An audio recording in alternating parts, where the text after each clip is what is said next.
sometimes I think I could live without this. And then I get into a race car. Like before I'm even driving, I just am strapping those seatbelts in and I'm like, oh my God, what was I thinking? This is the best thing ever.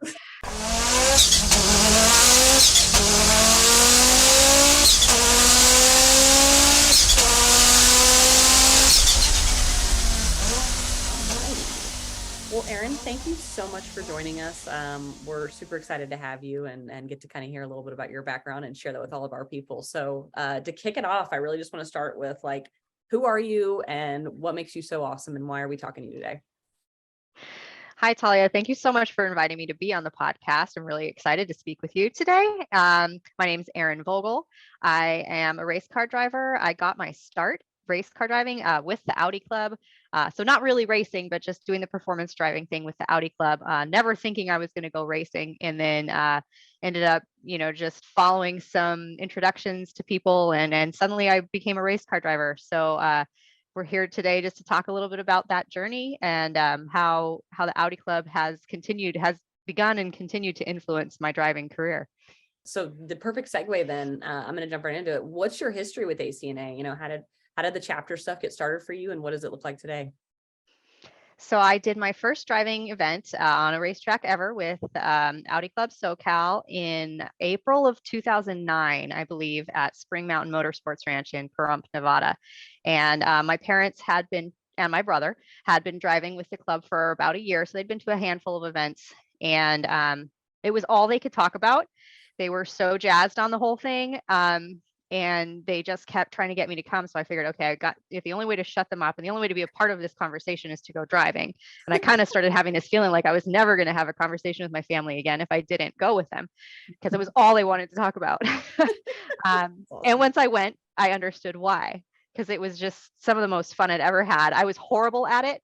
I think most of us go into performance driving thinking, well, I've been driving for 10 or 20 or 30 years or more, whatever. Right. I got this. I know how to do this. And it's so different from what we experience driving on the street. The techniques that you use to get the car to perform optimally are so different from the techniques that we use on the street to keep ourselves safe, right? So it's just a total 180, and it's so addictive for those of us who like that challenge of going, oh my God, I have to relearn everything I know. So I have continued to drive with the Audi Club. I think 4 or 5 years in, I became a certified instructor with the Audi Club, which I just love doing. And that around that time was when I decided I knew I was going to stop being instructed myself through the Audi Club. And so I wanted to figure out how to learn more. And so that was when my dad and I kind of looked at each other and went, what's next? And decided to go racing. So we're still both very heavily involved with the Audi Club. We are both chapter organizers for our HPDE events here in SoCal. And he's been an event master many times. I teach the classroom and we both instruct students in the car. And we just love giving back and helping more people fall in love with this sport and with their cars. So it's been a really fun adventure. And I'm just excited to keep giving back to the club and growing the club and finding new ways to bring great educational materials to people that are new to this sport. Yeah, I absolutely love that. And I love that you guys are all so nerdy together too. And it's not just like a mother-daughter thing, but it is literally the whole family. Like that is family time. That's goals. Absolutely, Leanne. Like converting my mom and my dad to Audi ownership and then my step parents. It has been like, I'm just slowly spreading the seed, but it's like one of these days I'm going to get you guys to come to the track and you're going to be addicted and it's going to be awesome. So I love that. That's really cool. That's a really awesome experience for you guys. Yeah. And the neatest thing about it is that our club is just like that. Like I think I haven't done the stats on our more recent events, but there was one event where like somewhere between a third and a half of our participants were there with a family member, like a brother or a brother-in-law or a sister or a partner or a spouse or, father, son, mother, daughter. Like our club just brings families to the racetrack, which I think is so cool. I mean, it's kind of a family sport anyway, but I think we see a lot of it at the Audi Club because of our culture, and we really want it to be this family-friendly environment. No, I love that. And that's 100% what I think makes Audi Club so special in general is, yeah, okay, this is educational, right? People might hear that and think like, ugh, education, I don't want to deal with that. But like, it is so fun and everyone can really get behind it. And frankly, like, yeah, there's definitely different techniques you're learning on track that you might not always use on the road, but there's certainly some real world training you get there and feeling more confident in yourself and your vehicle after you get off the track. So I love that. And I love that you guys are breeding that culture. And I love that people are, spreading the word and dragging out their family members. I think that's really cool. So you guys are doing a great job over there. Now, have you always been an Audi enthusiast, or what's your lineup look like? I've been all over the map, honestly. The Audi thing kind of came to us through my dad. He bought an R8. Well, first a TT actually, but he knew he wanted an R8. He got on the list for the R8, but they didn't have them, so he bought a TT. He just wanted a sports car, and it all kind of snowballed from there. Little baby R8. Yeah, exactly. Which we still have, and which is actually the license plate frame and the license plate say, I want to be an R8 TDI when I grow up. That's awesome. Oh, that's awesome. Yeah. I love that actually. And so that's actually still my track car when we go to our Audi Club events. And I've been massaging it a little and working on it to get it to be a little more performance oriented because it's a 2008 base model, nothing really exciting. So I'm trying to move it in the direction of like a TTRS and get a little more performance out of it. Very nice. That's cool. Yeah, it's been kind of a fun project. We just did a big brake install on it, but I haven't taken it to the track yet. So I'm excited. That's awesome. I love that. What not to go off track, but what kit did you end up going with on the brakes? It's a Brembo race kit, and I can't tell you the number. I think there were 2 options. We went with probably the bigger, better one. I don't remember, but that's awesome. No, Brembo's okay, a great go one. home. Yeah. Yeah, exactly. Why not? I was That's just finding that like I was not that the stock brakes don't work well. They actually stop really great, but they were overheating after about 20 or 25 or 30 minutes. So if I wanted to do longer runs, I had to think of some ways. So we did some ducting and we did some the big brake kit. So we'll see. That's awesome. So this is no longer just a normal TT. You said stock, but it sounds like this guy is getting some good upgrades. Oh yeah. Oh, well, nice. She's shoe. on her way. Nice. Yeah. Yeah. Very cool.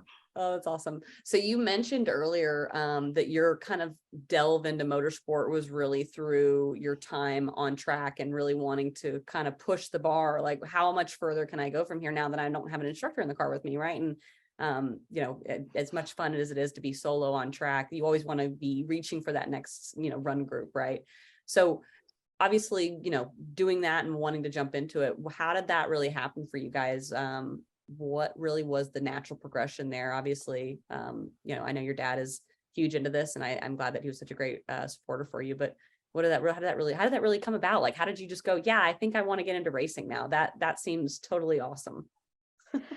Well, so for me, like I said, I was really hesitant about it for a couple of reasons. One, just thinking like, well, I don't have that much confidence in my skill yet. I said I think I'd been racing or driving, 4 or 5 years at that point, but that's only a handful of events a year. It's not a lot of days on the racetrack every year. So I just kind of felt like my skills weren't maybe there yet, but my dad was like rearing to go and I didn't want to get left behind. And actually ended up going to, as part of that process, I ended up starting to go to other clubs just to get more track time. Because I think between the Audi Club, the SoCal and the NorCal chapters, we could get maybe like 6 to 8 track weekends a year, but I just like was wanting more seat time. So I went to a BMW club event at Chuckwalla and I had a female instructor. Yeah, I know. Heresy. Sorry. I was driving a BMW at the time. Okay, well, I was going to ask. I said, did you teach them about blinkers and all those cool devices? No, it was actually it is, and yeah. It was probably my first point by experience, but that's not what I remember from the event. I don't know. But my instructor was a woman, and she was a club racer with BMW Club, and she was like, "We need more women in racing, and I think you could do it. I think your skills are still in development, but you have the curiosity and the willingness to learn and to listen and get, and take feedback. So I think you could do it." And I was like, that kind of was really what planted the seed for me, to have another woman say, like, no, you'd be fine, which was what I needed. Because and I don't know if you guys have experienced this, but um, the internet is so full of negative stuff. Huh, has anybody ever experienced Absolutely. that? Yeah. Yeah. Yeah. And there just seemed to be so so much judgment of women trying to enter the sport, and even of the women that were doing it at the top tiers, there was so much judgment. And there was this mentality that I kept seeing pop up of, well, if she's not going to be winning, then she shouldn't even be out there. And I thought Oh, that was the most ridiculous thing I'd ever heard. And I saw it pop up a number of times around that time. When other women saying this about female drivers. Yeah. And I was like, only one person wins every race. And so even if she's not winning, if she's finishing somewhere in the middle, she's still finishing ahead of half of the other guys, which is great, So I just felt like it was so backwards. And I thought I didn't want to let that stop other people. And so I thought, well, if I can get past that and be an example, wouldn't that be great? And wouldn't it be cool if other women saw more of that, including me, and went for it? So that was kind of how, sorry, that was a long explanation, but that was kind of how it happened. And my dad at the time was already researching where to go racing. So he kind of had some ideas about what cars we should get. And, because we didn't have caged race cars at that time, and where we could go to learn and get the skills necessary to transition from HPDE into a full wheel-to-wheel racing, getting the training to drive that close to other cars on the racetrack. So yeah, that was kind of the process. I'm glad you weren't listening to any of those internet trolls. And yes, you decided to say, I'm proving you wrong. So I'm glad you did that. Yeah. It's hard not to listen to it. It's still in the back of my mind, but you just have to go do it anyway. Yeah. That's and more I will say like that was terminate or determination to just to say, yeah, I can do it. Yeah, Forget you. absolutely. Yeah. And that's definitely one thing I wanted to touch on later, but I'm so glad you said that. I did a podcast just recently with another woman, and one of the questions I asked was, did you ever feel like, and the word that she used was gatekeeping, but did you ever feel like people were gatekeeping you joining? And thankfully her response was no, I never really paid attention to it. And I was like, I love that you feel that way. And I love that you've kind of blocked it out. But I definitely personally have felt gatekept by not even just men, but other women in the industry. And it feels very much like there's cannot be more than a few of us, when in reality, and Michelle Mouton touched on this when I saw her speak a couple months ago. She's like, it's a pyramid, and the larger the base of the pyramid is, the more women that can rise to the top. And it's all about uplifting each other and growing in the sport together. And trying to gatekeep and kick people out and be like, no, I can be the only one, all that does is hurt each other, and it makes it harder for other women to continue to join in and feel welcome in doing it. So I absolutely love that you said beep them and kept with it, because frankly, like, we need more women like you that are out there doing it and kicking butt and making it look so easy for the rest of us. All right. It's not easy. It's not easy at all. But Oh man. no, thank you for saying that. Darn it. Listen, I'm getting ready to But start that's my what's rally great cross about it. career. I need to be told it's easy. Yeah. If it was easy, we wouldn't do it, right? I mean, the whole point is the challenge, and that it's always an opportunity for growth. It's it's a sport that attracts that kind of people, which is why it's so great. Yeah, that's absolutely true. Yeah. Yeah, it's so funny that I've experienced that too, that idea that there's only room for one woman, like that this should be this token woman thing. And it's actually, it's a funny mentality to me, because it's hurting them too. You're right. Like, and that's funny that Michelle Matone used that pyramid analogy, because I've used that too, and I didn't actually know she had said that. Yeah, that's my goal right now, is to build that base and be that base, so that we can get someone to the top. Because without all of us out here, you guys included, working to promote women in the sport, we're never going to get someone to the top. That just won't happen. Yeah, absolutely. One of these days I want to see, I mean, it's going to take forever, but I'd love to one day see a woman take Max Verstappen and at MotoGP. That'd be great. Dethrone Totally. him. We were just complaining about him last night, so he's hot on my brain right now, unfortunately. Yeah. Yeah. Yeah, that would be fantastic. I hope that we see that in our lifetime. Yeah, right. Absolutely. Oh, gosh, I would love that. Absolutely. Yeah. I want to touch on something going back to kind of what you're talking about. I would love to know, obviously, I think Leanne and I probably have our own experiences. Leanne, I think you probably have had less negativity than I personally had, which is awesome. And I love to see that. I'm curious for you, Erin, thinking about where you're at. And I don't want to even say these words, but I was trying to find a way to describe this question to you in a way that would really get to the core of my question. And that is, what is it really like for you as a woman in motorsports, and not just in motorsport, but in something that's such a demanding sport, right? Like you're not, behind a desk or working the event, not saying those are not important things. I mean, I do those things, Leanne do those things. Those are all key functions, but you are behind the wheel, fighting the road with other men out there. And frankly, and this is the word I don't want to use, but there's definitely that connotation that it's a masculine thing, or it's a man's sport, or it's a man's world, right? And that's something I think we've all battled with. But for you personally, you're going head to head against these guys, right? Like I can be in the background and, I could set up the event and they could be a little annoyed that I'm there, but I'm not kicking their butt and like beating them and podiuming. Is that a word? I think it's a verb. Yeah, I think so. Now it is now. Getting on the podium. You could, yeah. Yes, there we go. Getting on the podium ahead of them. Like, what is that like for you?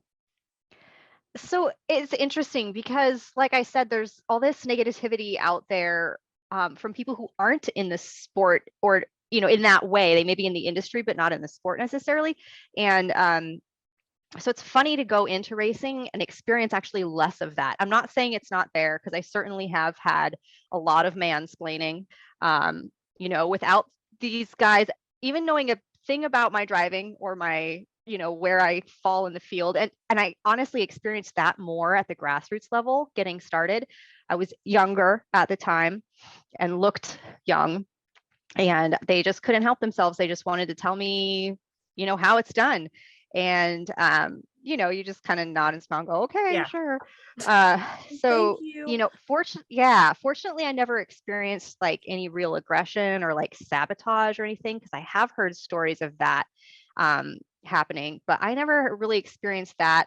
I mean, it was brought up a lot of times, like, oh, well, as long as I beat you, which didn't always happen, like, then I know I'm doing okay, kind of a thing.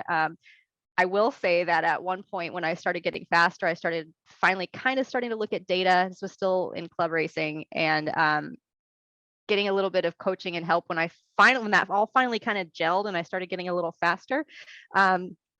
That was near the end of a season. And the next season we came back, and all the guys that I had been racing with at that time had gotten new motors in their car during the off season. Like, oh shoot, if she's going to start being that competitive, we're going to have to do something about it. So I thought that was kind of, I mean, nobody ever said anything, but I sort of saw the writing, on the wall or whatever. And I was like, well, that's an interesting reaction to the fact that instead of being in with you, I started being up ahead of you. Right. Yeah. You gotta step up the game. I love it. Absolutely. Yeah. It was funny. Like, and I don't know if the assumption was like, oh, she must have done something to the car. I didn't. I'm like not that smart. Honestly. Don't even. Do not sell yourself short. We're cutting that out of the podcast. No, leave it in. It's fine. I mean, it's true. But so it was funny that I experienced that there. And then as I've gone up through the levels of racing, I've actually gotten less of that. And I don't know if that's just because people are better at hiding those thoughts from me, or if I think things are somewhat changing. I'm not saying I didn't have to work at that level too, to sort of convince people that I belong there, because I really did in the beginning. I had some people say things like, oh, well, this is, that series, that's where the big boys run. And I was like, okay, well, what about what I'm doing here means that I can't be competitive there? Like, you're looking at me at that statement clearly says you're looking at me as a woman or a girl, and not based on my skill set. Yeah. Or if there was like an assumption that I would not be able to be aggressive enough to, I don't know, because of my gender. So I did have some of that as I started getting into pro racing to overcome, but kind of, early on, once I showed that I could drive clean, I could keep up, and be faster than at least a few people. Because in the beginning we kind of struggled. I don't know if it was me or the car that season, but we didn't have a great debut season. But I was out there. I was on pace, occasionally having That's half success. the battle, right? Is just getting out there and then trying. And finishing races, which we struggled with that season because the car was not always reliable. But yeah, you know, so kind of once people saw that, it was a lot better. And I really never, from my competitors, really never had it. That was more from other people in the paddock. I never really had that from my competitors. They've always been great. I don't know if it's because a lot of the men I race with are, you know, fathers of daughters. And I think, you know, on one level, they probably have those prejudices, but on another level, they see their daughters and they really do want the best for them, and they want them to be able to do whatever they want in life and feel confident. So I think actually a lot of those guys like respected me because of that and thought, hey, you're a great example for our daughters and granddaughters.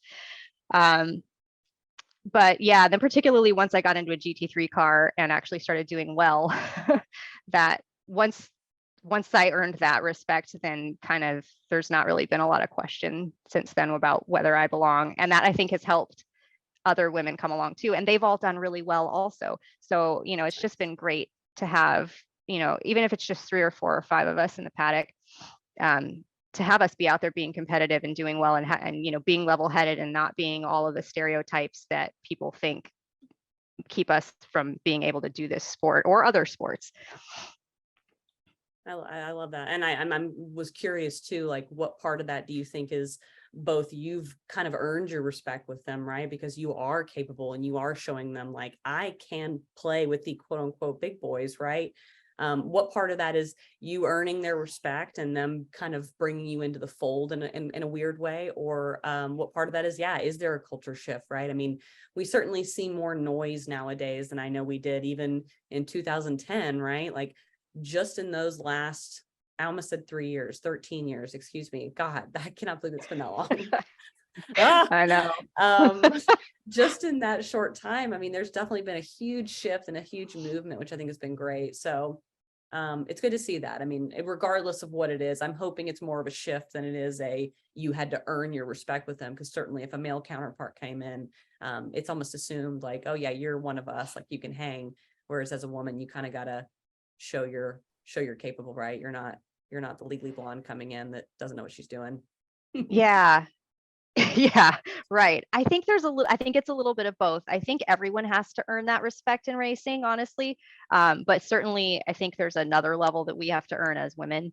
But I think that it's all wrapped up together. Like as more women start to earn that respect, you know, then the culture shift will happen. And as the culture shift happens, there's less maybe questioning. So it's this kind of back and forth. And I think the timing has been really cool. Just because of, like you say, there's been so much more visible stuff happening where women are doing things and proving that they're capable in areas that they were really kind of kept out of, you know, up until fairly recently. Yeah, absolutely. And I know we kind of touched on this, but like overall, would you say that you've been helped or hurt by women in specifically the motorsport field? Has that been better or worse? Kind of getting down to that granular view. I don't think I've been hurt by it. Not the women I meet in the sport. Like I said, there were some in the industry that maybe, I don't know if they weren't racing themselves or they were, you know, participating in other areas of motorsport where I think there is more negativity towards women. So the women that I've encountered in motorsports have all been super supportive and helpful. I mean, in fact, I'm a member of, or an athlete for Shift Up Now, which is a group of women that have come together to just create more visibility for women. That was kind of the primary goal, and the secondary goal was to try to actually create more funding opportunities for women in the sport and actually start collecting and funneling some money towards women to help support their costs in racing, because it's, you know, most of us are trying to get sponsors and pay our way ourselves, and it's, you know, just beyond the cost of getting a seat in a race car. There's travel costs, and there's you know, rental cars, flights, hotels, food, all that stuff adds up really quickly. So we're just trying to help get money to those women. So I think that in itself just shows that there is actually a really supportive culture for women in the sport, because we've all experienced it and we all realize, that if we, I think we've all kind of realized that if we band together, it's better for all of us. Yeah.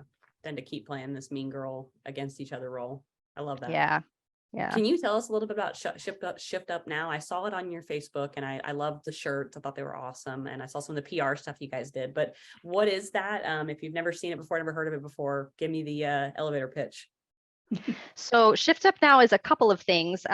Firstly, it's just an organization of women that for women, started by women, trying to create visibility. We have we have some different levels of membership. You can become a member as anybody, as a male ally or as a woman interested in the sport and seeing women do well. We provide some fun swag, and if you buy a membership, we provide some fun swag, and we provide webinar opportunities and things for the members to come and engage with us in, because we also have probably, I'm going to say 15 to 20 female drivers who are performing and racing at, a certain level and above that are our official athletes that are representing Shift Up Now out there in the world, and to whom we're trying to raise funds for, or to funnel money towards. So that's one side of Shift Up Now, and that's the side that you will have seen in the last probably 10 years, that's been slowly growing from a grassroots place in the South and the Northeast to being a little bit more countrywide. We have athletes from Canada now. Oh, wow. Yeah, so we're kind of North American now. But the new side of Shift Up Now is that we just got our 501c3 designation. So we are officially a tax deductible organization that can accept tax deductible gifts from companies or individuals. And so we are really trying to grow that side of things. We're still getting organized, so we haven't been pushing that in the marketing super hard yet. But we are hoping that will help us get more money, be more attractive to people who want to support us, and get more money out to our female racers, our athletes. I love that. So how exactly does one join the program? Is there an application process, or how does that work? Depends on what you're looking for. So if you want to become a member and just support the cause, it's $100 a year. You can sign up on the Shift Up Now website, and that's all you have to do. And like I said, we'll send you, I think, like autograph cards and some keychains and I don't know, like a koozie. The stuff changes. I'm not sure what the swag is at the time. So anyone can do that. And you can choose whether you want it to auto renew or not.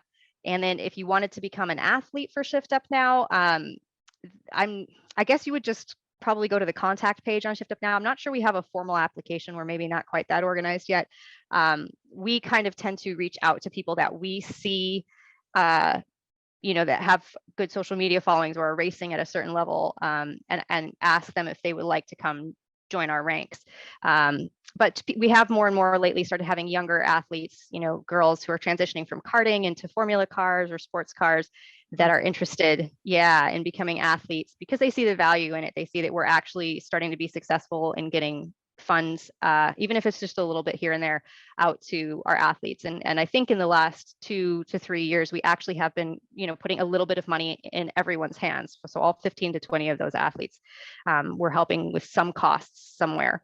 So yeah, we have had young women ask to join. And so I think there's kind of a vetting process. I'm not really involved on that level. But with the higher ups, the executives, the board executives, there's a process to vet those girls and see if they are athlete material. Yeah, that's awesome. No, and I mean, there's certainly a side of that where you have to be able to promote yourself, right? And whatever sponsors you're following. So that makes a lot of sense. If you're listening and you're looking to be in the sport, I mean, that's a huge part of this is the personality really leads a lot nowadays. And it's important that you kind of keep that rolling. So I love that. Do you guys also focus at all on a specific like niche of motorsport, or is it across the board, whether or not someone wants to do rally or road or? So we would love to expand into other parts. We've kind of started in the sports car world just because that's where there seems to be a high concentration of us that know each other. we're trying to stay a little bit focused there in kind of the sports car and then a little bit in the formula side of things, just because that's what we know and understand. But we have Kelsey Rowlings, who competes in Formula Drift. Yeah. So we do have athletes, and we Amber Balkan competes in Arca Menards, one of the NASCAR series. Cool. So we have athletes from not from like strictly sports car series that are, that have proven that they are willing to put the message out and that have that visibility already. So yeah, so we are, I think, interested in anyone who is interested, who supports our message, wants to have the same goals and has some visibility. I think that's really what we're looking for from the athletes right now is real visibility, because we're trying to increase our following so that hopefully we get put in front of more people that can help support us financially, because that's really the goal. Yeah, absolutely. Yeah, help each other. Yeah. Awesome. Well, that's awesome. I love that. I love that you're a part of that. And I certainly, I didn't think to look at the website. I am terrible. I creeped all on your stuff, but then I was like, go to the website. No. So I'm definitely going to go check that out now and probably join the club and keep tabs on that, because I think that's really awesome what you're doing. And, going back to think about that pyramid, right? Like, this is the pyramid. So I think that's really cool. And I love that you guys are, leading a charge like this. It's really important to the industry. Yeah, absolutely. I'd love to join that club as well. So I'm trying to get into drag racing myself. So yes, that would. I love it. I know. Yeah. Yeah, and actually, I think we've been working with Megan Meyer a little bit too. I don't know if she's officially a Shift Up Now athlete. We haven't released our new thing for the year, because it takes us a while, administratively, to get everyone's photos and whatever, and then we'll do a website update around the end of the first quarter, which actually I guess we've passed that now. So I know we're working on that. So I'm actually not sure who our athlete roster includes right now, but yeah, we are, to answer your question, trying to expand into other sports. So keep in touch, ladies. Yeah, we got rally, drag, and we'll cover it all. Yeah. I love it. It. Absolutely. I love to see that. Yeah. And hopefully bring some more Audis into the fields. I know that sure. They are underrepresented, unfortunately. Our really big old pigs are just underrepresented out there, but they can work. They can put in some work, and they deserve to be out there. Yeah. I mean, they've actually had huge success with their race cars always. So it's just too bad that we don't see more of them. But yeah, I don't know why. Yeah, there are more running in Europe in the sports car side of things than there are here in the US. And I don't really know why that is.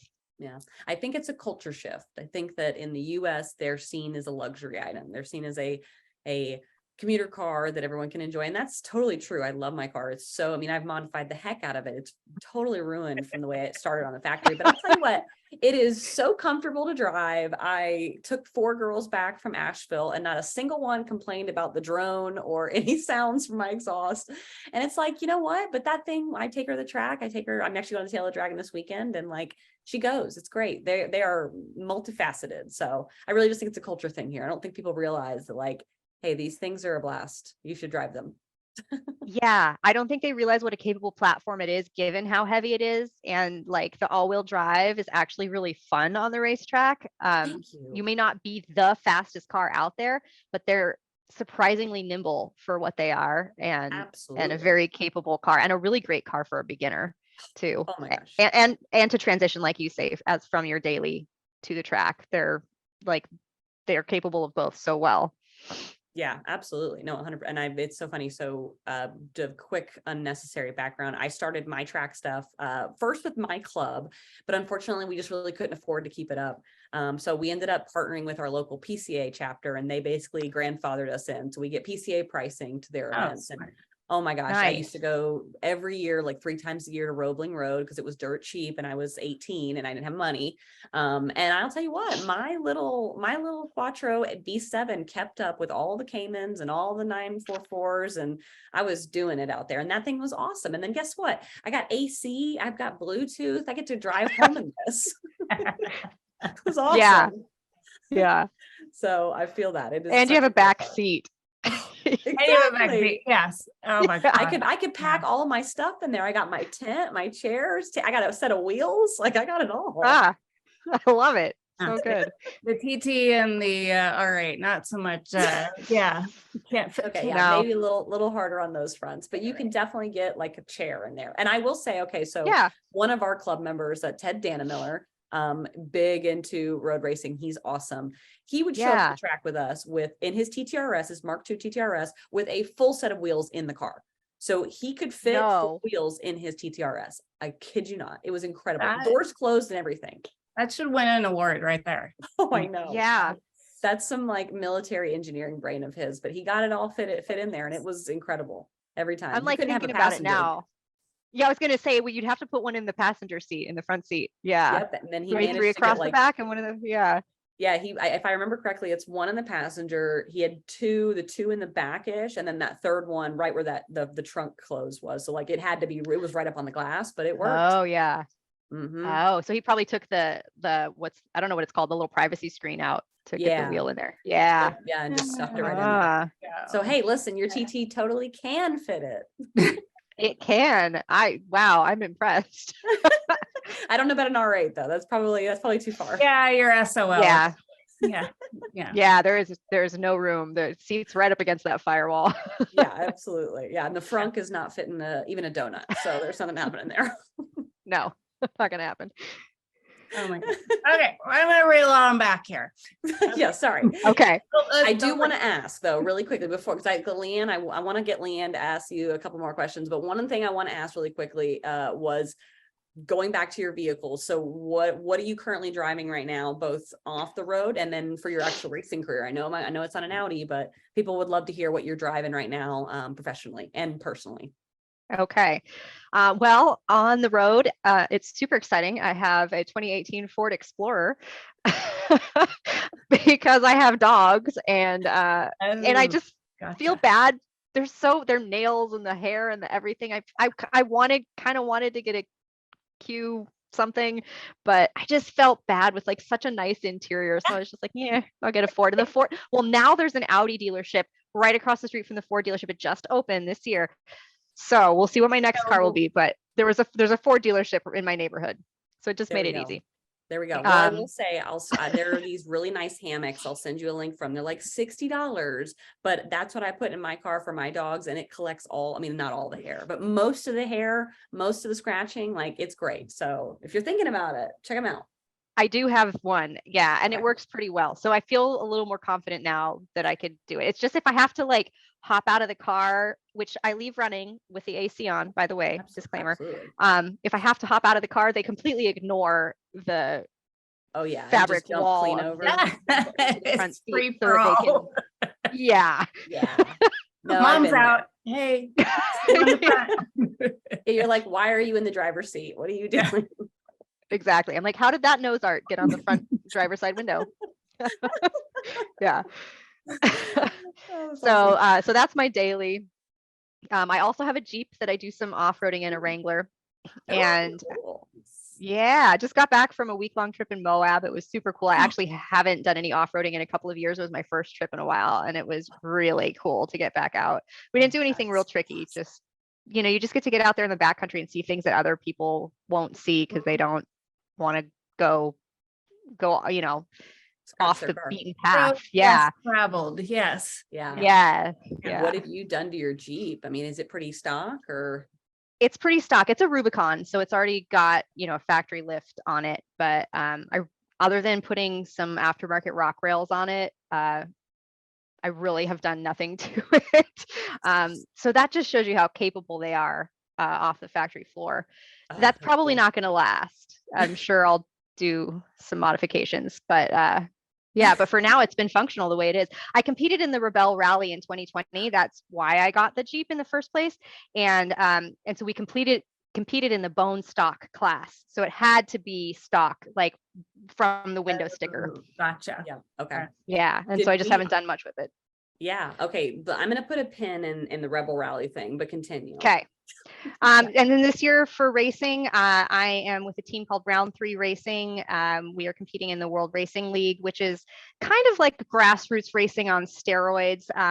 in the last couple of years, it has become a real draw to people with used to be just like kind of retired pro GT4 cars that were coming out of SRO as the new cars came in, but now people are buying brand new GT4 factory race cars and bringing them to WRL. So we actually have a 2011, I think it's a 2011 Porsche Cup car. So yeah, so we've just kind of, the last weekend was our first weekend with it. We were kind of getting the wrinkles out. It's super fast. It's detuned a lot from its factory settings because we're competing on DOT tires in this series. But it's super fast, super nimble. I've never driven a 911 before. I wasn't sure what to expect. It's so much better than I expected. It is such a fun car to drive. A little bit more physically demanding than any of us expected. We all kind of got to the end of it the weekend and we were like, are you beat? Yeah, I'm beat. And I'm sharing the car with two other women. There's 3 women on the team, which is a really fun experience because I haven't gotten to do that in a while either. That's awesome. Yeah, and so I think we have the potential to do really well in this car at this series. So hopefully we have it a little more dialed in this weekend. Sounds like it's good. The owner of the car just went and took it for a shakedown yesterday and said it's awesome. So that's awesome. We'll see. Well, I'm glad you guys are back in a brand vehicle for sure. At least it's Volkswagen Group. Yeah. Yes. There you go. Where is this weekend? We're going to be at Road America next weekend. Oh, nice. Yeah. Because you're out of California, right? Correct. But the team is in Chicago, so it's actually quite close for them. Oh, nice. Yeah, it's far for me. All the racing I do these days is in the Midwest or further east. So Of course. It's just a long travel day for me either way. Yeah. Let's say you're whatever, I was going to say Delta, but I imagine it's a different airline out there, but whatever your Sky Miles is, I'm sure you were killing it. It is Delta. Yeah. I am earning the Sky Miles for sure. Yeah. Team Delta over here. Believe me, I am doing everything I can to stay platinum this year because it has been amazing and I'm never going back. Right. Yeah, for sure. I'm like, babe, let's go on more vacations this year because I need some more Sky Miles. Yeah, right. Yeah, I'm like, where's some cheap destinations that'll get us a lot of miles? Absolutely. Yeah. Oh, I literally went up to Chat GPT yesterday and I said, okay, Delta Sky Miles, I'm a platinum member out of Atlanta. What's the number? Where's the easiest place I can go for the highest amount of MQMs? Like I am legitimately that much of a crackhead right now.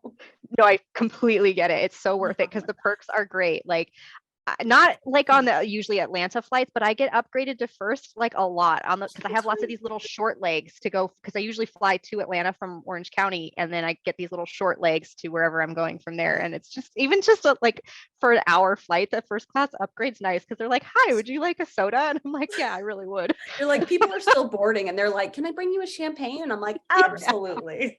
Yeah. Every time I get that email, your upgraded seat. I'm like, yes. Literally. Yeah, that Leanne. Like, the little things. Yeah. No. It's so great. We both just booked a flight to Dallas for a work event for my husband. And it's like, booked the flight, went to go in and literally went to go change my seats. We had to do it through like their SAP system. And as soon as I went to go in, it was like, you're upgraded to Delta Comfort Plus free of charge and on both legs. And I'm like, I love you. I'm never leaving you. I swear. Right. Yeah. So true. It's the best. So thanks, glad we can be like that together. That makes me really happy. I love that. George is gonna hate to have to edit this because he's out of Dulles kind of area, and it's definitely more united country over there. So yeah, so funny. For them. Yeah. Too bad for them. It's a shame. It's a shame.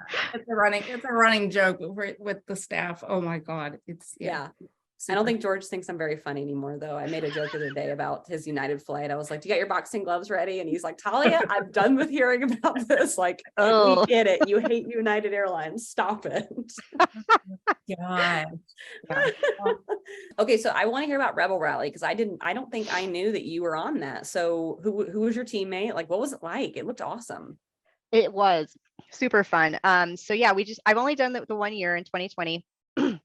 Which ended up being a great year to do it because with the pandemic, like all of the rest of my life just stopped except for racing. So I was like racing in Rebel Rally and that was all I did that year and it was great. My co-driver was a gal named Sarah Swenson and she has done a lot of, you know what, I'm actually not sure what it's called, but she worked for West Marine at one time, and she had some algorithm. She's a very smart, mathy person. She had some algorithm for like determining the best locations for their retail stores. And so she just has always been a very passionate, like map navigator person. So she already kind of came to it with all these great skills in terms of like geolocating things and understanding that at a pretty good level. So she found me, actually, there's like a board that you can go post on for the rally if you're looking for a co-driver, and you say, hi, you know, this is me, this is my skill set, this is the vehicle I have or don't have or whatever, and I'm looking for someone like this. And so she reached out to me and said, hey, you, with your race car background and my navigating background, I think we could be a pretty great team. And it turned out that we were. We were finished top 10 out of just under 40 cars, and we were rookie of the year. And yeah, That's incredible. Not the top finishing like single rookie, but the top finishing rookie team there. I think there was one gal who was a rookie but had a veteran navigator with her that finished ahead of us. But honestly, it took us a couple days to like, you know, we did all the training. We did like, we attended all, they put on all this great training to help you understand the rally and how to navigate, because it's all map and compass. You're not allowed to have GPS. They take your phones away for the week. They disable the GPS, or you disable the GPS in your vehicle if it has it. So they do a lot of training to help you learn how to do that stuff. And we did all the training and stuff, but even with that, we went into the rally, and there's just a lot of strategy about how to plan your day to maximize the points, because it's all about gathering checkpoints. So yeah, the first couple of days we like there was definitely a learning curve, but then after that we were like, okay, we see how to time manage here, and then we were kind of off to the races. But yeah, it was super cool experience. What a neat thing to do with, you know, all the drivers and navigators are all women. So, you know, between 35 and 45 cars of two, you know, pairs of female drivers and navigators. Some women switch off, some learn to do both, and one will navigate one day and then drive the next day, and they'll alternate. Some teams were like us, where we had the driver and the navigator, and they kept their separate roles.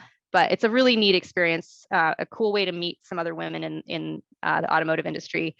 And just to like, you know, kind of like the rallycross thing, a lot of like, so some of the top women, definitely like the top 5, they like compete in rallies regularly and are very experienced. Some of them have gone to Dakar and competed in Dakar as teams, as the two women together. And like, you know, other major rallies. So it's very competitive at the top. The pointy end of that field is very pointy. A lot of really experienced off-roaders and navigators. So it's a very cool rally if you get a chance to do it. And as far as motorsports go, I didn't think it was that expensive, like for what it is. You know, the entry fees, I was like, oh, yeah, well, I'm sure it's gone up, but in the last few years, as everything has. But I was like, oh, compared to like race car stuff, this is the deal. So yeah, I mean, we still got some partners and some sponsors on board and stuff, and oh, that's cool. Yeah, that's fantastic. And so for anybody that's listening, because I can never figure out how to pronounce it. I've heard it pronounced rebel. I just always called it rebel. Is that what it is technically? They say rebel, like belle of the ball or belle of the south. Rebel. So it's BELLE. So it's a play on the word rebel. That makes sense. Yeah. Okay. So Rebel Rally is an all women's rally that goes through California, Nevada desert. It's 4 or 5 days. Is that right? It's 6 days of competition and a day of like not pre-running really, because you can't pre-run the whole course in a day. It's 1,600 miles. So it's the longest off-road rally in the US. So it's essentially like 7 days of driving and 6 nights of camping along the way. They have base camps that have food and water and stuff, but you're pretty much out there on your own all day long, hunting for checkpoints. It's really pretty cool. If you ever have a chance to do it, I definitely recommend it. It's intense. It's an intense week. It looks like it. Do you have to because we've talked about this. I know we've definitely discussed this is such a bucket list thing to do. How do you get into this? Do you have to have some kind of experience? Do you have to apply? Is it open for anybody or? Yeah, you just have to sign up, which it's become so popular now because I think, let's see, it was the 5th year, the year I did it. Oh, wow. So they're in their 8th year this year, and it's become so popular that it sells out in like 24 hours and there's a wait list. Yeah, like the first day that registration opens, which is I think like the day after the rally ends for that year, the registration for the next year opens and it sells out right away. Wow. That's awesome. Yeah. Well, put Yeah. a good word in for Talia and I. Yeah, Talia and I will Yeah. we'll Leanne, do our best. are you a navigator? Can you navigate? Yep, sure can. Because I will say my husband, he does not like me doing directions when we're on vacation. Oh, no spouse likes that. No, No. no. Typically that's because I walk us in the wrong direction for like, however many paces, and then so Oh, it's usually my fault. And not that I'm okay. like, my I'll husband is. navigate. Yeah. We So can trade actually, off. like what they recommend to start out with, and then you can go take their navigation courses, but they recommend just take like a basic orienteering course with REI, which I think you can do online these days. You just buy a compass and they provide some maps and you kind of learn like how to plot points, and it's all about plotting points and route planning and being efficient with both of those things, because you just don't have a lot of time. But they are really, like I said, like they have Rebel U, which is like Rebel University, where they provide a ton of training opportunities for people. So if you do get a spot in the rally, and even if you get waitlisted, there's always like, people have life stuff come up. And so it always seems like there's a couple of people that can't, have to drop out. And so a lot of people I know have gotten off the wait list. So Okay. yeah, so I mean, it's worth signing up. Even if you get on the wait list, it's worth trying because you might get a spot anyway. All right. That's Sold. good to know. Yep. Let's do it, Talia. I'll make some t-shirts for us. All right, perfect. Yes. We need to find an Audi to drive it in though. So we're gonna need to talk to our friends at Audi of America and see what they'll give us for 2024. I love that idea. Heck yeah. That'd be awesome. Nice. Like, Yeah. Again, going back to more Audi representation in motorsport, like here we are, we're gonna do it. So Yeah. Yeah. I mean, gosh. An Audi. Yeah. Well, and they figured out the whole electric vehicle charging thing now. So there's an EV class, and Right. yeah, I mean, so either you could do an e-tron, there's all kinds of options. They have a crossover class, so that, it doesn't have to be like 4x4, as long as it's got all-wheel drive or 4-wheel drive capability. See, I have no problem with them giving us that what's their Dakar, the Q, what is that one called? Oh gosh. Oh no, I'm blanking. Yep, we're all blinking. The RSQ e-tron. Yeah. RSQ e-tron. Yeah. Like, listen, yeah. we'll gladly take that. We'll get the scheduling together. We'll make it happen. Like, it would be an honor for us. Bring it back in one piece. Yes. Oh, that's so awesome. I love that. Well, good for you. I'm really glad you got to do that. And that is so on my bucket list. And I think we need to be more serious about it, Leanne, and just get it together. So, All right, I'm game. Sold. Yeah. Well, it happens in October every year, so just give yourself time to plan and train. You'll be fine. All right, have a lot of fun. That's easy enough. Training I actually had one other question, and this is more personal question, totally unrelated to what's actually important about this podcast. But like, are you allowed to bring people, like, or is it just you and your teammate and that's it? Like, yeah. So you are not allowed outside help at all. So yeah, there is a bunch of support staff, but it's all rally volunteers or employees. Your spouses and whatever, they are not allowed to come anywhere near you during the rally. You will get disqualified if you are seen even talking to outside people that you don't know. Like, you have to be self-sufficient. You have to help yourself. If your vehicle, is incapacitated in some way, you have to help yourself. So it's all about preparation and like bringing, it's great training for the real world, like bringing along, stuff to help you in a pinch, equipment and supplies to help you in a pinch. So other teams are allowed to help you, or you're allowed to help other teams, but there's no outside assistance allowed. That's cool. All right, cool. Good to know. All right. Well, yeah. Maybe we need to get a car that I know how to work on, Leanne. I don't know how to work on a lot of Audis, but we'll start with B7s. That'll totally be a good start. I mean, mostly if it's a newer vehicle, like all you really need is duct tape, and even then you're probably not going to use it, but you never know. You never know. Yeah. I used to watch MacGyver, and I can figure out what kind of Okay, so yeah. WD-40, chewing gum, duct tape, and like paper clips. That's all we're gonna need.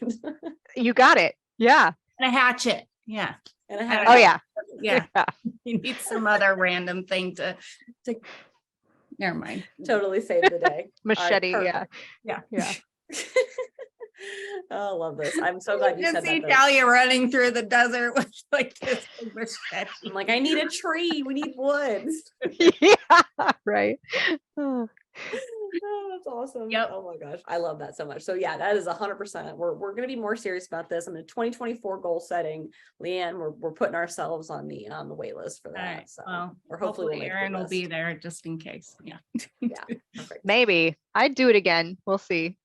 I love that. You're the second one. Yeah. You're the second person I've ever met that's done it. And I just think it's so good. And it seems so, again, going back to the pyramid, right? Going back to like, as a woman looking at this and being like, God, that's so daunting and so scary. Like, how do I get into that? And it's like, you got to just get in. You got to get into the motor, Yeah. just get into the pyramid and start building the ladder. So I love that. Yeah.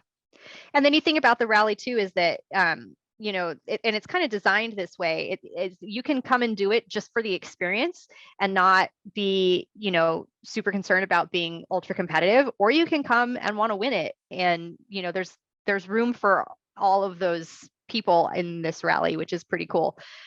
Because of that, because, you know, we're trying to show that women can be really competitive. It's become a great showcase for manufacturers with their new vehicles, because of all the different kinds of terrain that you drive during the rally.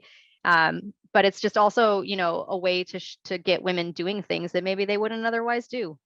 So yeah. they've looked at it from that holistic kind of point of view, and it's really neat.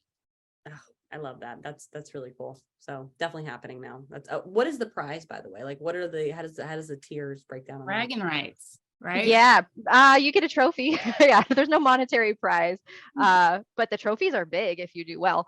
Rookie of the Year trophy was I don't know, like as big as my torso. Yeah, it was big. Oh, awesome. Wow. So Yeah, did but you like each get one? Yes. That's cool. Yeah.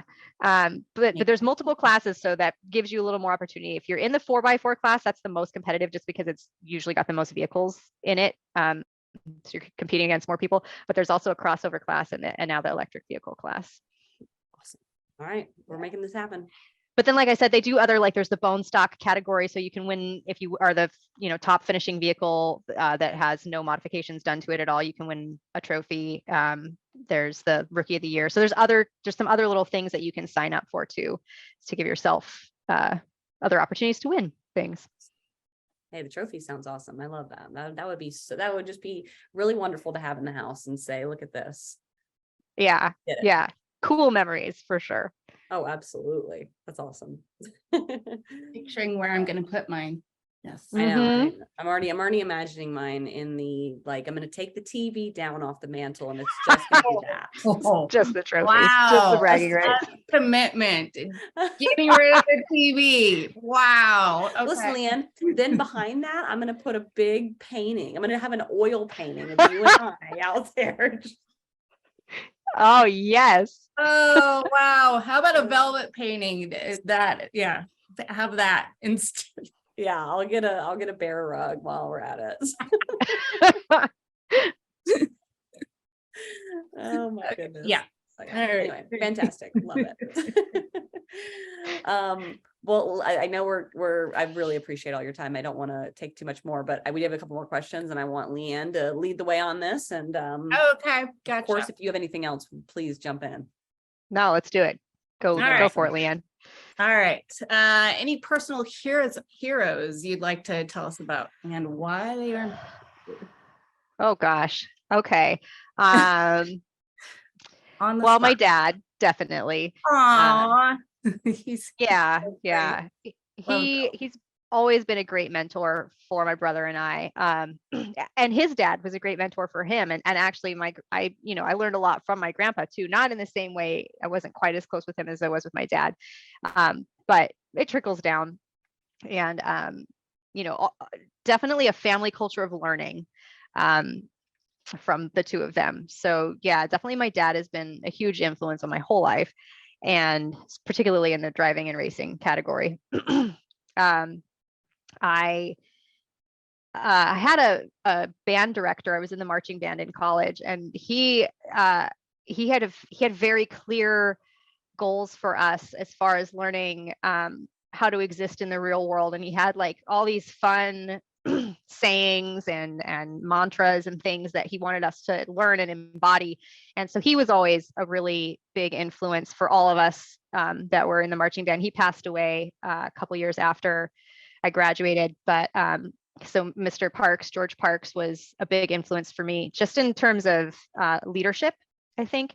And then I've had a couple of really great mentors in racing. My engineer, Jim Bell, who I worked with for the 4 years prior to this that I was in pro racing. And then he connected me with my coach and co-driver, Michael Cooper, neither of whom I'm getting to work with this year, but that was always the plan, was that they were going to, teach me how to do all the things so that I could go out in the world and do them myself without their support. And they did such a great job of that. Both of them were so willing to share all their knowledge with me. And I think, I think we gelled because I was curious and willing to ask questions and willing to learn. So, I think that's kind of the key to mentorship is being willing to accept the mentorship, because a lot of people do want to give back. A lot of people want to share.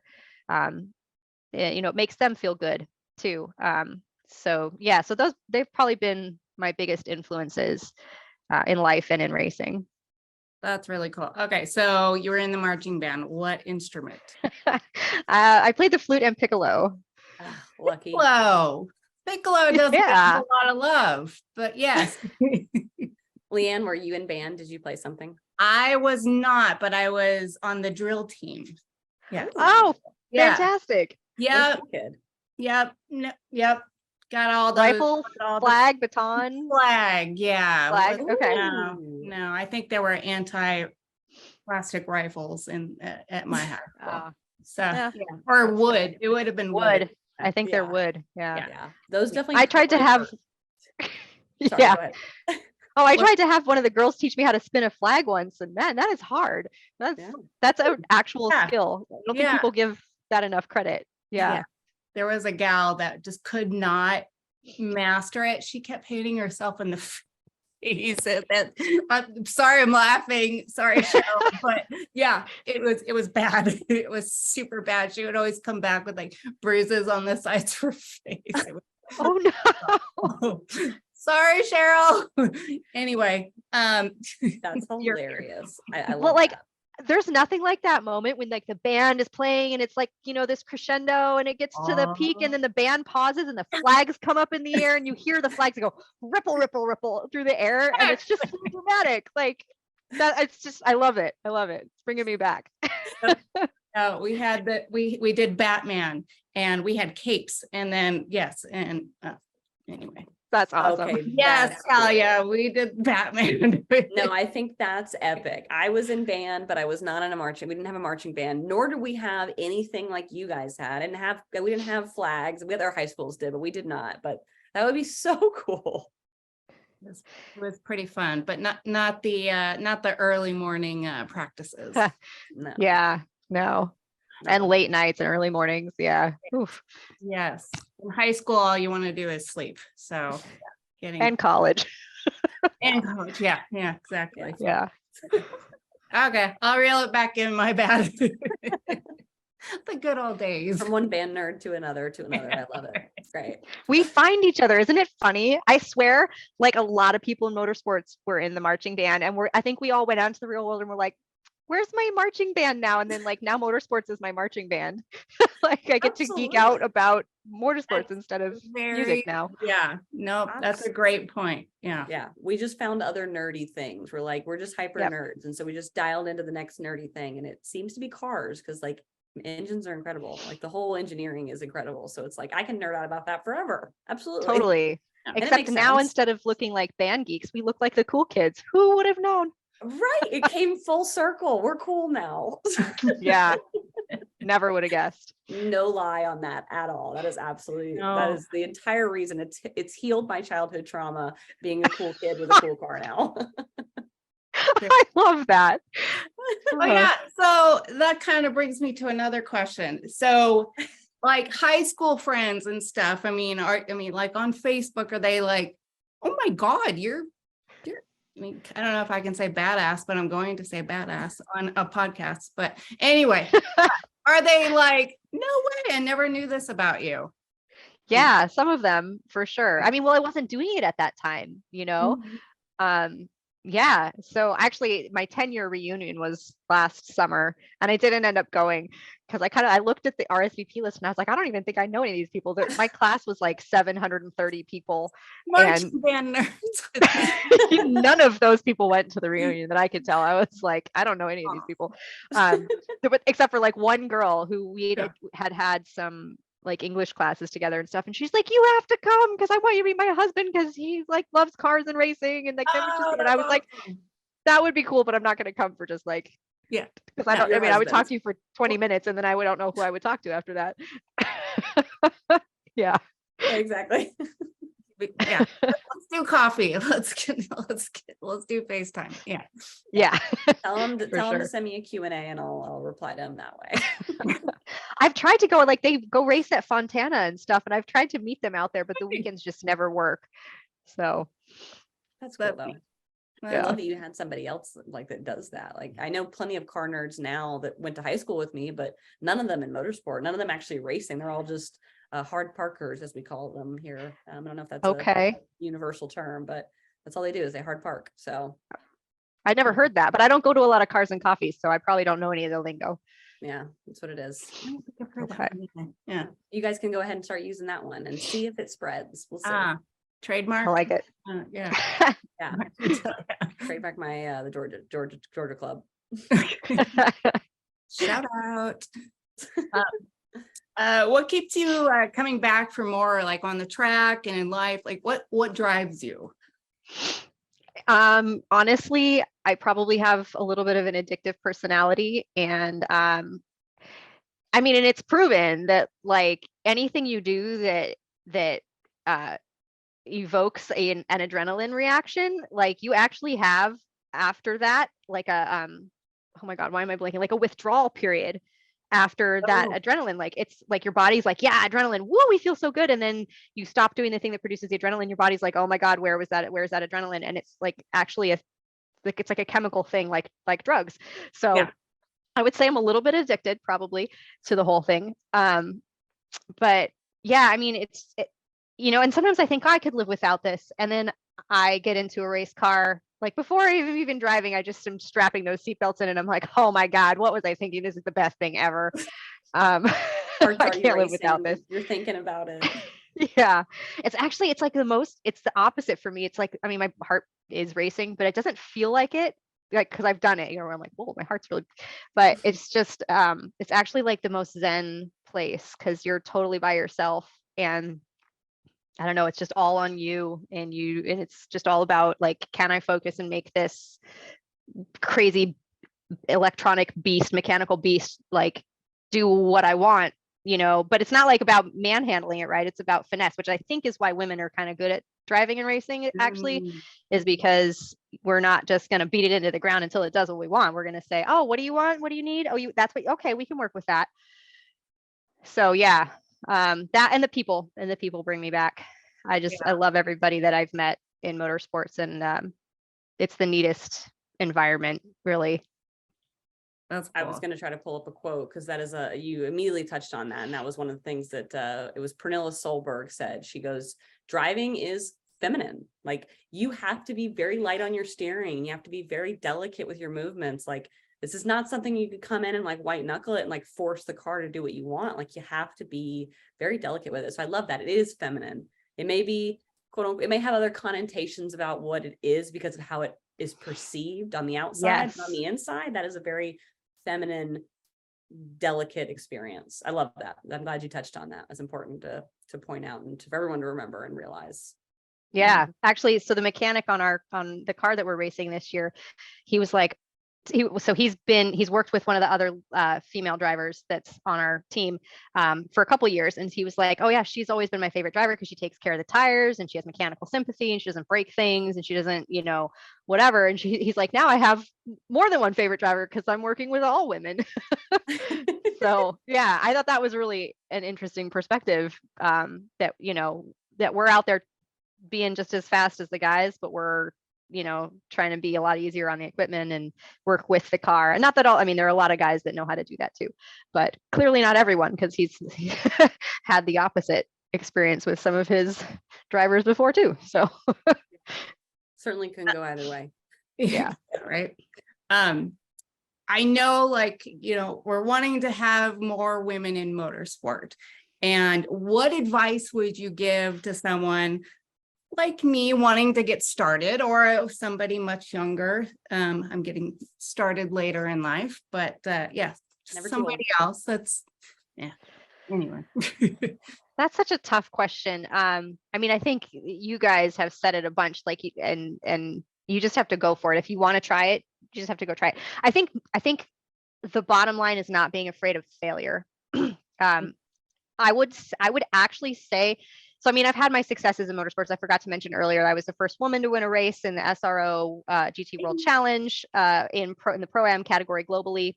So I've had some little things, not, a lot of my peers, the other women I've raced with have had more firsts, and I'm so happy, But that's incredible, because here's the thing.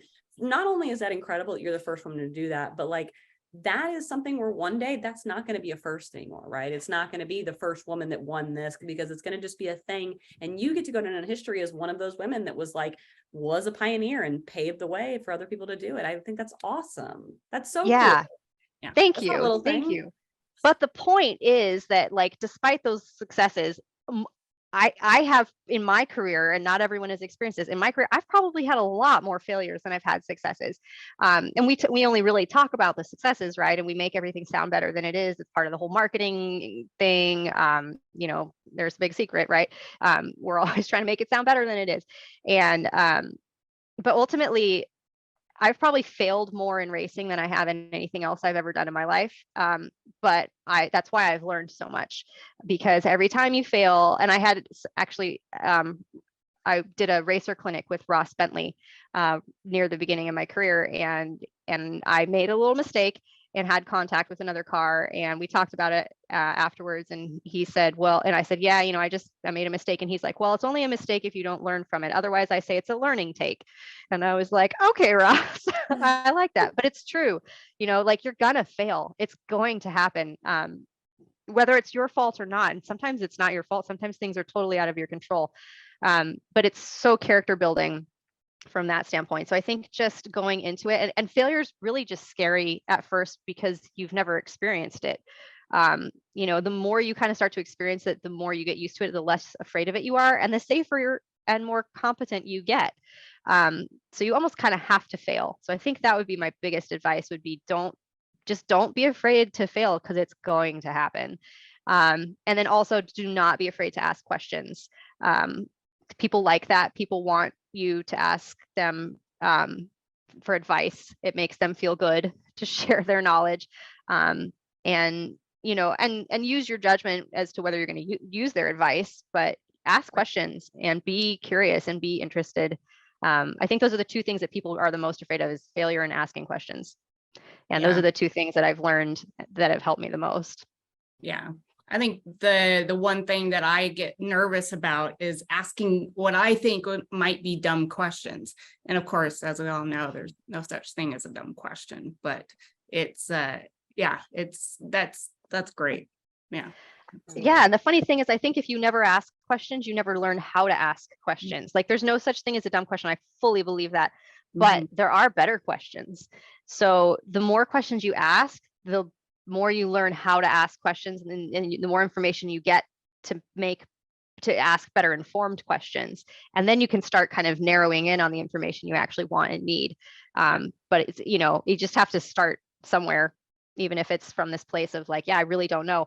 And actually, I think it's refreshing to people when you say, actually, I don't know the answer to that. Can you walk me through that a little bit? And, oh, okay. Yeah, I see what you're saying. I actually think people find it refreshing when you don't act like you know everything already. Um, because most of us don't. Most of us are always still learning and exploring and growing. Yeah. Well, and I love that you touched on the failing part, because one of the things I've always heard is don't be afraid to try, right? And it's like, well, that's easier said than done, because part of trying is failing and part of trying is succeeding. But when I said like you make it look easy, that's kind of part of the whole game though. Like you don't want to make it look like you're out here falling on your face every time, but like that is part of the game that no one really talks about, right? There are plenty of men out there that are not finishing and they're doing terrible and they're DQing, right? Like there's so much going on. And I love that you said that, because if that's the one takeaway that like I think anyone should listen to, it's like, don't be afraid to fail. Like literally, who cares? Sure, you failed, but guess what? So were, whatever it is, 19 other people that also didn't podium. So I think that's so important to remember is there's only enough place on the podium for so many people, and you do not need to be afraid to just get out there and try and potentially not win, right? And you just got to do it. Yeah, and if you can learn to fail with grace and with an open mind, then people will want to work with you. People want to work with people that are easy to work with and willing to do all the hard work. And so learning how to fail gracefully is just part of that. Agreed. I love that. How often are you racing? I'm just curious. Probably like 6 to 8 weekends a year. So not actually a lot more than when I was doing those, all the Audi Club events back when I was learning, and I thought I wasn't getting enough seat time. So I'm not really getting a whole lot more seat time than I was then. But okay. Well, that's not true, because the races I'm doing this season are 8 hours long. So that means that each of us are in the car for about 2 hours and 40 minutes, give or take. So that's actually quite a bit of seat time. Yeah. But that's a lot of time. No wonder you're exhausted after that. Yes. Yeah. Time to chill out, relax, get a massage, and then go for it again. And then Yeah. Is there anything else you want to say that we might not have covered? Of course, I would love for you to plug all your social media. Yeah. Well, I'm pretty simple. I can't use the excuse that I'm old, because I found out that one of the girls who I really admire that does an excellent job with her social media is the same age as I am. So I can't even use that excuse anymore, but I pretty much am mostly on Instagram, Erin Vogel Racing, with a period between each word. And Facebook is the same, Erin Vogel Racing, but I don't go on there very much. So I'm sorry if I don't engage on Facebook too much, but I will totally engage on Instagram. I love it when people message me and reach out. If you want to message me on Instagram, just make sure you're following me, because otherwise sometimes it gets put into the like spam folder. But if you're following me and message me, I will totally respond. And I love, engaging in comments and everything. So, and I'll try to comment on your stuff too, if I see it come up.